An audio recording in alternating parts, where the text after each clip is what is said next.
Hallo, willkommen bei Piranha Becken TV. Diese Woche wollen wir mal pitchen. Pitch, Patsch, Putsch. Was ist Pitchen? Pitchen ist, du hast irgendetwas gemacht und möchtest es gerne weitermachen. Du hast ein Projekt, du hast eine Vision, ja, aber du brauchst halt irgendwie Hilfe. Du kannst es nicht ganz alleine machen. Ne? Meistens ist es halt, ich brauche Geld, ne?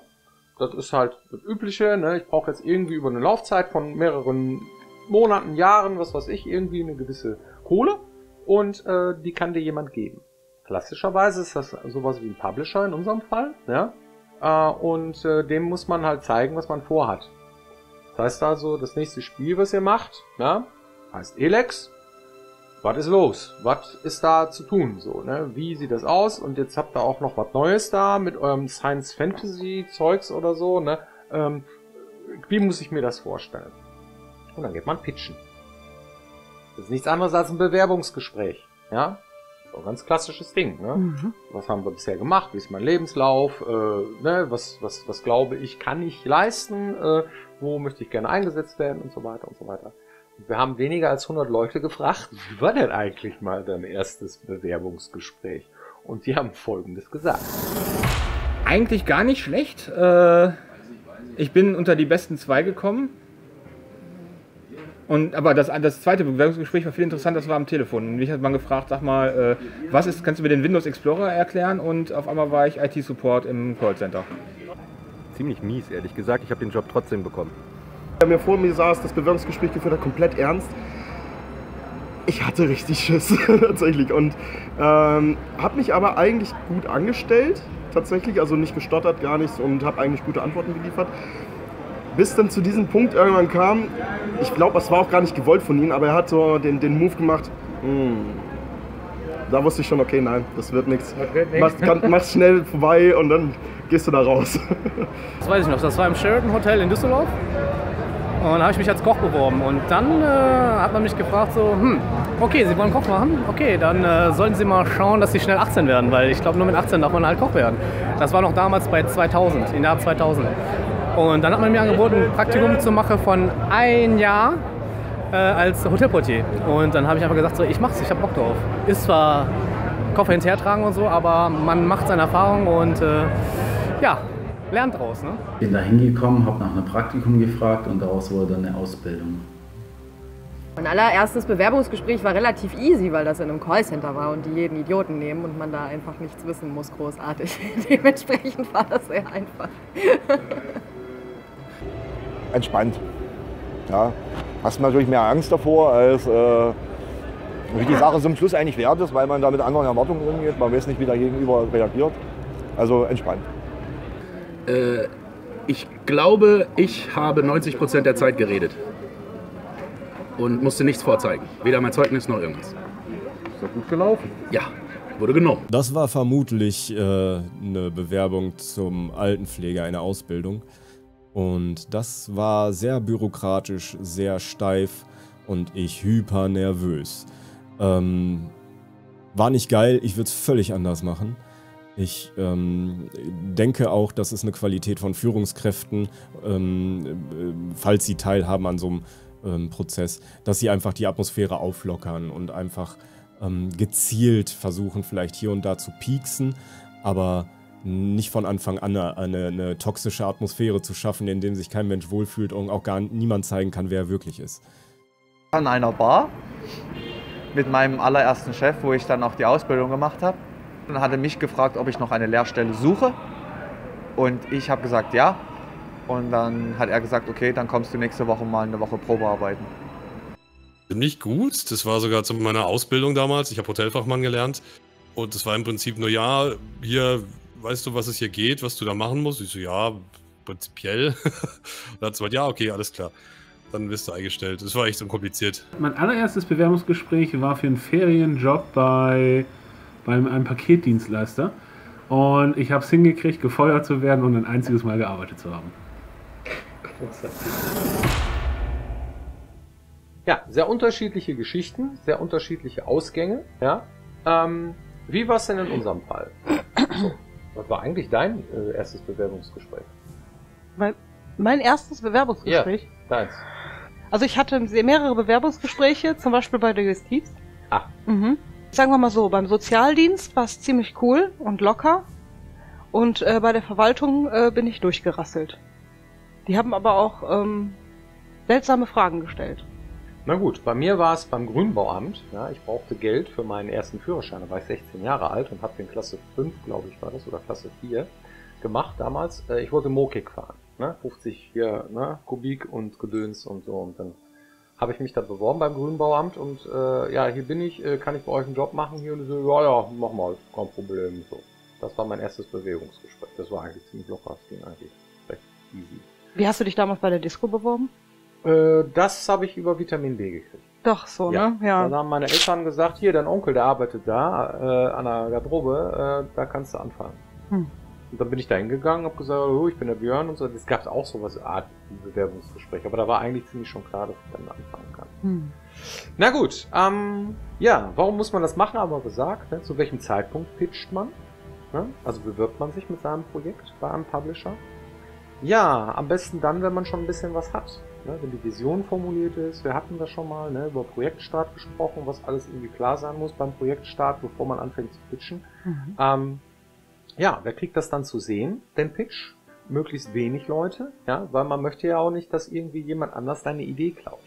Ja, ist vielleicht auch gar nicht so schlimm, weil ich meine, wir in unserem Fall zum Beispiel, wir machen ein Computerspiel in einer gewissen Größenordnung oder so, und wenn jetzt irgendjemand rausbekommt, irgendwie früher noch, was wir da machen oder so, dann kann höchstens passieren, dass es früher rausplaudert, ja, was wir machen, so, und wie das jetzt konkret aussieht oder sowas, ne? Aber trotzdem wäre es natürlich schon ärgerlich, weil man dann irgendwann Fragen gestellt bekommt über Dinge, die die Leute schon längst wissen, wo man selber vielleicht noch gar nicht so sattelfest war. Das ist auch das Ding, ne? Ja. Wie man hat vielleicht auch einige Ideen irgendwie, die sich später im Design nochmal ändern, wenn man tatsächlich dann mit dem Projekt unterwegs ist und Ja. so. Und die möchte man natürlich nicht da draußen haben, wenn man, was wir mit dem und dem Feature geworden ist. Und das ist dann vielleicht gar nicht so umgesetzt worden, wie es im Pitch steht, sondern so, wie es im Design steht. Und das sind nochmal unterschiedliche Dinge. Richtig, genau.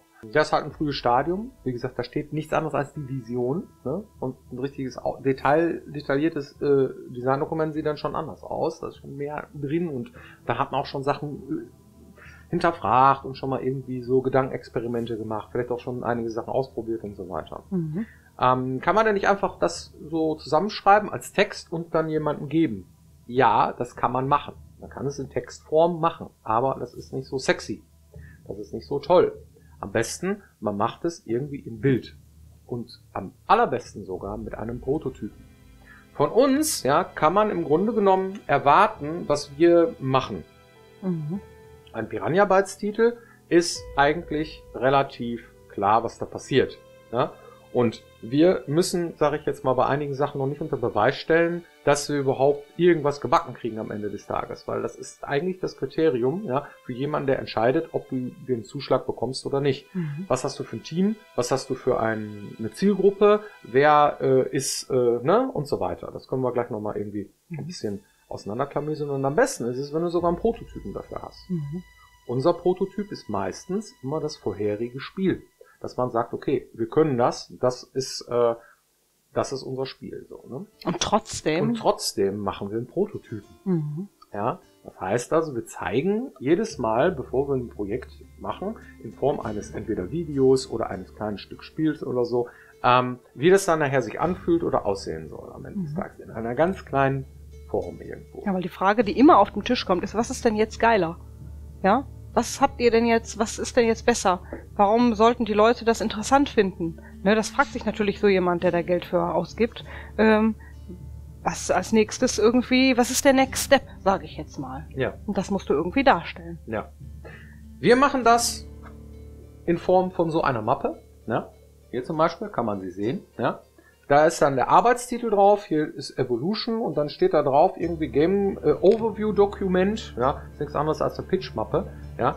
Und man kann auch sehen irgendwie, da ist noch ein Köpfchen drauf irgendwie, das soll der Held sein. Der Held sieht heute anders aus. Das ist im Grunde genommen in Grundzügen der Held noch von Risen 3, der da zu sehen ist. Ja? Das war also die Pitch-Mappe für Elex. Genau, ne, das ist Elex und der Typ sollte halt irgendwie so die Dualität, nennt man das so, ja, ja, zwischen Gut und Böse und Maschine und Mensch und so, ja, das heißt Gefühle und kalt und so weiter irgendwie darstellen, wo wir noch nicht so genau wussten, wo wir dahin wollen. Irgendwie auf jeden Fall sollte der halb Alp und halb irgendwie Mensch oder was auch immer sein. So, ne? Das soll dieses Ding hier darstellen. Das ist mal so die erste Seite. Dann gibt es sehr viel Inhaltsgedöns, das heißt, man schreibt schon mal irgendwie so einen Spruch rein, was einen in der Welt sagen würde. Ne? Ein Overview, da steht dann drin irgendwie, was ist der Arbeitstitel? Evolution hieß der noch, da wussten wir noch nicht, dass wir es Elex nennen dürfen oder wollen. Dann steht da drin, welches Genre ist es, ein Third-Person Realtime-RPG, das Setting. Ja, wir haben es hier Medieval Fantasy meets Science Fiction genannt, bevor wir den Begriff Science-Fantasy-Universum irgendwie etabliert haben für unser Projekt. Das heißt, zu dem Zeitpunkt ist auch noch nicht so richtig klar, wie kommuniziert man das Ganze. Ist eigentlich nur klar, was es sein soll. Warum heißt es Evolution? Evolution heißt es deswegen, weil es irgendwie darstellen sollte, wie man durch die Epochen oder die Evolution des Menschen geht. So, ja? Angefangen von Steinzeitmenschen über Mittelalter hin bis zu und so weiter. Ne? Und gut, die Steinzeitmenschen haben wir uns geknickt. Aber es ist im Grunde genommen das so. Ja, dann gibt's hier ein Overview, ne? Hat man dann so diverse Features, was das Ding nachher können soll. Ne? Also so ein paar Artworks sind dann da, dann schreiben wir so Sachen rein, wie zum Beispiel, was wir gut können an Core-Features. Hohe Wiederspielbarkeit ist interessant für einen Publisher. Immersion erzeugt, dass wir den Spieler in die Welt reinziehen und so, dass wir Memorial Eyecatcher produzieren, das Gameplay, viel Exploring dabei ist, ne? Dass wir Style-Referenzen haben wir angegeben. Hier haben wir zum Beispiel angegeben, dass wir eine Mischung sind aus, damals zumindest, das heißt die Vision, ja, zwischen Avatar, dem Film, Thor, dem Film, Outlander, dem Film, John Carter, dem Film und Planet der Affen, dem Film und Outcast, das Videospiel. Das steht hier. Okay. Ne? Also, im Grunde genommen kommt ja auch noch Dune, der Wüstenplanet dazu und auch noch unsere eigenen Spiele, ganz klar, ja. Aber man muss halt irgendwie da schon mal reinschreiben, damit sich jemand anders, der jetzt unsere Sachen vielleicht nicht kennt, ja, oder Dune vielleicht nicht kennt, weil es vielleicht, also mit aktuellen Sachen irgendwie so plakativ zeigen und sagen, ungefähr, es ist vergleichbar mit, ja. So. Bevor man irgendwie seine eigene Note reinbringt, hat der Zuschauer oder der Zuhörer oder derjenige, der das liest, schon mal eine Vorstellung davon, was es wirklich sein kann. So, ne? Natürlich vergleichen wir uns spieletechnisch natürlich auch so mit aktuellen Rollenspielen, wie zum Beispiel Witcher oder Skyrim oder Fallout oder ne, Mass Effect oder so, ja, um mal so die großen zu nennen, die die entsprechenden Epochen oder Settings irgendwie ausmachen. Ja? Also das bekannteste echt Endzeit-Ding ist zum Beispiel Fallout. Ja? So, ne? Und ein bisschen davon gemixt irgendwie in ein Science-Fantasy-Universum, das war so die Vision davon, von dem Ding. Und das musst du irgendwie rüberbringen. Ne? Da musst du halt gucken, da zeigt man dann irgendwie so schon mal so Typen, die so ähnlich aussehen wie die jetzt irgendwie am Ende des Tages dann auch sein werden. Also die Gilden zum Beispiel oder so, wie das Gameplay aussieht, wie die Typen aussehen. Interessant, ganz groß, ja, ganz wichtig ist schon mal ein grober Abriss der Welt, wie der Kontinent zum Beispiel aussehen soll, wie die Länder heißen, was da genau zu sehen ist und so. Das ist dann alles in so einer Mappe drin. Dann werden die verschiedenen Länder nochmal skizziert mit ihren entsprechenden, so zum Beispiel das Land Ignadon, mit so einem hier, so einem Bild schon mal dargestellt, ne, die anderen Länder auch. Das heißt, dass die Leute, die sich das dann angucken, am Ende des Tages, okay, ein Bild davon haben, das soll es dann werden. Hier nochmal dargestellt, wo damals hießen die Berserker noch die Wilden und die Outlaws hießen noch die Berserker. Wie geil ist das denn? Ja, so das habe ich voll vergessen. Ja, das war tatsächlich so. Ne? Also das kann man hier genau sehen. Ne? Und das Land Abessa ist irgendwie in lila. So. Sehr interessant. Ja? Ne? Solche Sachen passieren da. Oder einige Designs, die zum Beispiel von Anfang an da waren, wie zum Beispiel der Eistroll hier, ja, der hat es dann tatsächlich auch bis ins Spiel geschafft. Ne? Andere Viecher wie diese Echsengedöns und der futuristische Astronaut da zum Beispiel nicht. Ja. Ne? Das heißt, das ist dann auch im Wandel. Ne? Oder diese komische Ratte hier. Ne? Das ist so die Pestratte so, zumindest ein anfängliches Version davon. Die hat sich im Endeffekt auch komplett geändert. Die sieht heute ganz anders aus. Ja. Ne? Das heißt also, man fängt an, irgendwelche Sachen zu machen. Oder hier zum Beispiel, auch sehr interessant, ja, hat man so einen Roboter mal, wie wir uns die Colossus-Roboter oder so vorstellen. Die sehen heute ganz anders aus. Aber das ist sehr interessant in dem Zusammenhang, weil wir ja viele Fragen haben, irgendwie die sagen, was macht ihr gerade und warum zeigt ihr noch nichts davon? Ja, aus genau diesem Grund, ne? Wenn du also am Anfang ein Design machst, dann muss sich das erstmal entwickeln. Und wenn man solche Sachen am Anfang zeigen würde, dann würden die sagen, mein Gott, was machen die denn irgendwie? Das sah ja alles ganz anders aus und das habt ihr doch ganz anders geplant und so. Nein, das ist im Grunde genommen völlig normal, dass sich die Dinge erstmal entwickeln und das tatsächliche Design, das dann steht und mit den tatsächlichen Artworks, die wir dann auch später zeigen und die Artworks, die dann tatsächlich auch umgesetzt werden in tatsächliche Meshes und Monster und Figuren, dass die dann irgendwann erstmal vernünftig ausdesignt werden müssen, damit wir auch selber wissen, wie die jetzt tatsächlich aussehen können. Weil manchmal irgendwie malst du dann erstmal irgendwie in der Vision irgendwie so eine Echse und die hat dann so einen Schwanz, die irgendwie einen schlägt und später sagt einer, ja, aber das mit dem Animieren des komischen Schwanzes, das ist überhaupt keine gute Idee. Lasst uns das mal wegschmeißen und anders designen. Weil es im Spiel einfach keinen Sinn macht oder schlecht umzusetzen ist oder zu viel Zeit frisst oder einfach hässlich ist und dann wird das nochmal neu designt und anders gemacht und letztendlich einigt man sich dann auf etwas und irgendwann steht dann das Design so, wie es tatsächlich ins Spiel soll.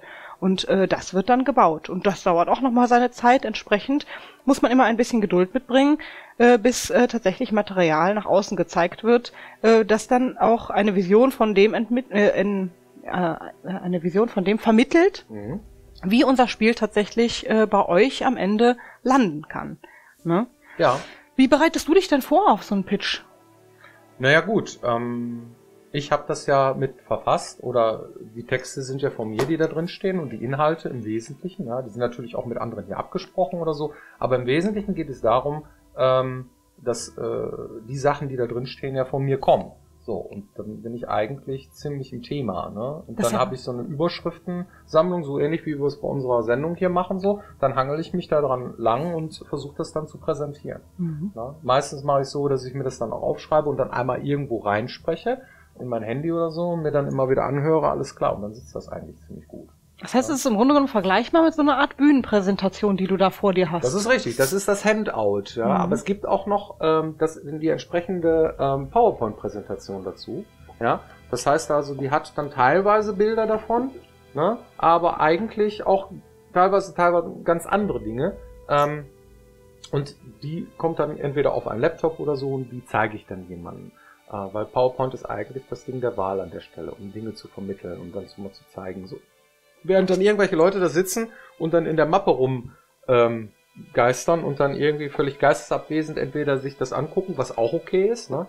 Aber das so ungefähr läuft das. Ja, und am Ende wird dann noch das schöne Video gezeigt, irgendwie, was wir dann gemacht haben, irgendwie, um dann zu sagen, so, da ungefähr soll's mal hinkommen, irgendwie, das ist unsere Vision. Und dann hat man am Ende hoffentlich jemanden davon überzeugt. Die wichtigsten Eckdaten ist halt im Overview, was ist es, worum geht's, ne? Was ist das Mission Statement, wo wollt ihr hin, was glaubt ihr, wer das kauft am Ende des Tages, was ist das für ein Genre, ist es ein Shooter, ist es ein Rollenspiel, ist es irgendwie so, das ist wichtig, das Setting, ja, ist es in der Zukunft, ist es in der Vergangenheit, ist es in Fantasy, ist es irgendwas, das ist wichtig, das muss man auch ganz eindeutig markieren, da kann man nicht schwimmen, an der Stelle ist meine Meinung, also da muss man schon wirklich sagen, okay, das ist jetzt ein Piratensetting und fertig, so erstmal, ne? Also mit Fantasy natürlich auch dabei, aber solche Dinge. Plattform kann sich auch nochmal ändern, ne? Das heißt also, wo es rauskommt, auf PC, auf der Playstation, Xbox, name it, ja. Das heißt also, wir wissen zum Beispiel jetzt noch gar nicht, ja, wann die PlayStation 5 rauskommt. Hat noch keiner eine gesehen. Also ich nicht. Ja, so, und solange wir eine bestimmte Konsole nicht haben, können wir darauf auch nicht entwickeln. Das heißt aber potenziell, dass wenn wir irgendwann mal so weit sind, ne, in ein paar Zeit, dass wir dann natürlich uns das angucken. Selbstverständlich. Ne? Und wenn es dann irgendwie nicht direkt zu unserem Release rauskommt oder irgendwie vorher noch nicht bekannt ist oder so, dann können sie vielleicht noch die Chance irgendwie da was reißen oder so. Aber das muss man dann sehen. Das weiß man halt vorher nicht. Das ist nicht. Zukunftsmelodie. So, ne? Ja, wann wird's fertig? Muss man hier festlegen, muss man reinschreiben, das ist ganz wichtig. Ja, wann glaubst du, dass du fertig bist mit dem Kram? Damit derjenige, der dir das Geld gibt, auch am Ende des Tages weiß, wann er dann das Ding bekommt. So, ne? Und dann noch diverse andere Sachen. Wenn man jetzt kein Studio ist, das bereits einen Track hat, auf den ein Publisher zum Beispiel gucken kann, dann sind natürlich auch so Sachen interessant wie, wie viel Erfahrung bringt denn dein Team mit? Ne? Also, woher nimmst du die Leute, die die Erfahrung haben, das, was du dir da vorstellst, auch tatsächlich zu machen? Und dann musst du das belegen und musst einen vernünftigen Plan auf die Beine stellen, der auch realistisch ist. Das, ich glaube, einer der häufigsten Fehler, den Entwickler gerne machen, gerade wenn sie neu sind, ist, sich in der Planung zu verschätzen. Ne, das ist ein Prozess, den muss man lernen und irgendwann hat man dann den Bogen raus und weiß, wie das funktioniert. Oder auch nicht. Es ist nicht selbstverständlich, ja. Ja, wobei man dazu sagen muss, wenn man in so ein Pitch-Dokument reinschreibt, wann man ungefähr fertig ist, hat das nichts mit dem Release-Datum zu tun. Nee. Ne, das liegt nicht daran, dass man irgendwie grob fahrlässig verzögert, sondern auch einfach daran, dass mehr Kriterien eine Rolle spielen, wann ein Release-Datum stattfindet. Aber das können wir ja gerne nochmal dann gesondert in der Folge machen. Ja. Finde ich auch ganz interessant. Kommen wir zur nächsten Sektion. Ich denke, können wir auch sicherlich noch ein anderes Mal irgendwie ein bisschen weiter vertiefen. Mhm. Aber für heute ist erstmal gut. Kommen wir zur Trophy-Box. So, guck mal. Da haben wir 4 Stück. 4 Stück? 4 Stück. Guck mal, einmal das hier. Ah. Und einmal das hier. Ja? Mhm. Das sind 2 Bilder, die wir von euch bekommen haben. Ja? Ich glaube, das war ein Preisausschreiben oder irgendwie sowas. Genau, wir haben wir haben einen Preis, also wir haben, mein Gott, warum fällt mir das Wort jetzt nicht ein? Jedenfalls haben wir das damals gemacht. Ein Contest, genau. Da durften Leute uns Bilder malen, zu einem bestimmten Thema, das wir vorgegeben haben fürs Spiel. Ne, das Thema war damals Kalan. Wollten uns dazu Postervorschläge machen und der Gewinner ist tatsächlich ins Spiel gewandert und den zweiten, den haben wir dann auch noch mit ins Spiel genommen. Nee, das waren die beiden hier. Jörn Friedrichsen und Benjamin Friedrich, ne? Das ist der 3. Platz gewesen, das war der 2. Platz. Ach so. Du hast den 1. Ich habe den 1. Platz in der Hand. Dieses Poster, das sieht man mittlerweile tatsächlich sehr häufig im Spiel. Fanden wir auch super. Ist toll geworden. Hier sieht man das Logo von den Klerikern. Kalan steht oben drauf mit dem Kleriker hier. Das hat die Eva ziemlich cool gemalt. Wer ist die? Eva Kamp? Eva Kamp, glaube ich. Entsprechend ist es dann auch ins Spiel gewandert und dann gab es noch ein paar andere Preise zu gewinnen und das hier, genau das. Das hier ist Exceptional Prize, ne, von Christoph Gielisch, so wie das hier steht. Ja. Als Comic-Item im Spiel gelandet. Ja. Ja. Das war so der Sonderpreis sozusagen. Das heißt, wir fanden das irgendwie so cool, dann haben wir das noch zusätzlich mit reingenommen. Genau, obwohl das so vorher noch nicht im Preis stand. Da haben wir noch ein bisschen abgeändert und die Elex-Schrift letztendlich verwendet, aufgrund des Fonts. Aber so hat das mal ausgesehen. Genau.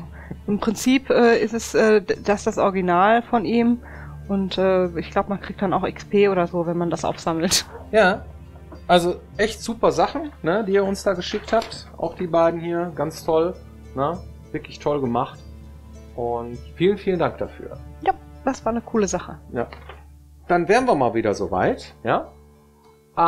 Vielen, vielen Dank für eure Aufmerksamkeit und ja, wir sehen uns dann nächste Woche. Bis dann.